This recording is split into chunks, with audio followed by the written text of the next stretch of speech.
Bib is not a fan of icky spiders, so today we're going to squish some arachnids in Crackpots for your Atari 2600 video computer system. So let's go ahead and take Crackpots, let's pop it in my Atari 7800 Pro system and see how it holds up today. Let's go to the game.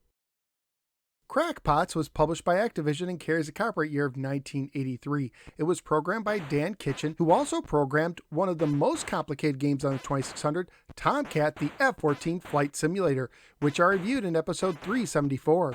The manual opens with the following. We're infested! A bug barrage is swarming out of the sewer, chomping away at every building in town. Entire neighborhoods are now crumb piles. Over in Brooklyn, Potsy, the rooftop gardener, is defending his beloved building with his only weapon, potted petunias.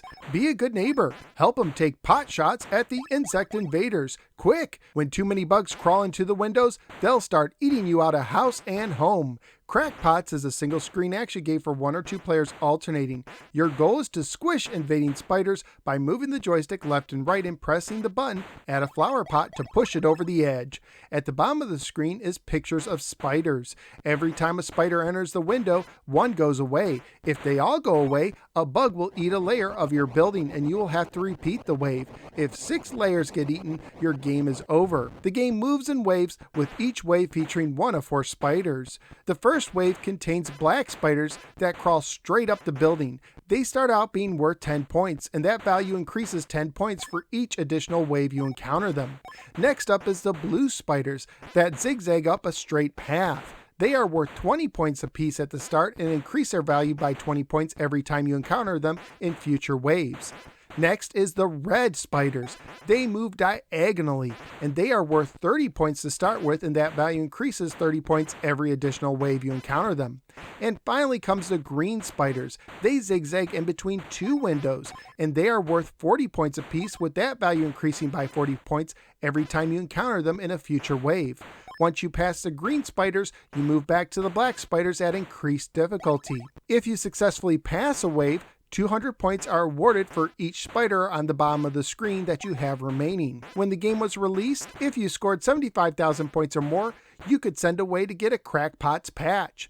Both the graphics and the sounds in the game were done with your typical solid Activision style, with the city outline in the horizon being my favorite part. Family-friendly wise, the game would most likely get an E for everyone rating if released today.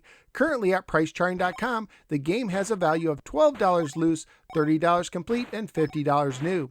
So what do I think of Crackpots? I'm a fan of both Dan Kitchen and Activision in general, and this is a well-made game. And while I don't mind them staying in the wild where they belong, I'm also a big fan of getting rid of home invading spiders. But with all that being said, for whatever reason, the gameplay itself didn't draw me in that much, and I ended up getting bored with the game rather quickly. Don't get me wrong, I do think it's well made, and I could see other gamers really enjoying it, but for me personally, this is just one of those games I don't see myself playing much in the future. So where am I going to rank Crackpots? Since the game really didn't do much for me, and since my list is based on my personal enjoyment of the games, it's going to be pretty low. I'm looking somewhere in the 140s. I do like Frontline more at 140, but I will put it over Obelix at 141. So out of the 195 games I've now ranked on the Atari 2600, Crackpots is falling into the 141 position. Crackpots is well made, but the gameplay just didn't draw me in. But that's just my opinion. What do you think? Let me know in the comments below. Also, please like, share, and subscribe. Follow me both on the Facebook and the Twitter. Check out some of my many other videos and sign up at patreon.com/NoSwearGamer, just like Jose Q did, to support the show and gain access to exclusive perks.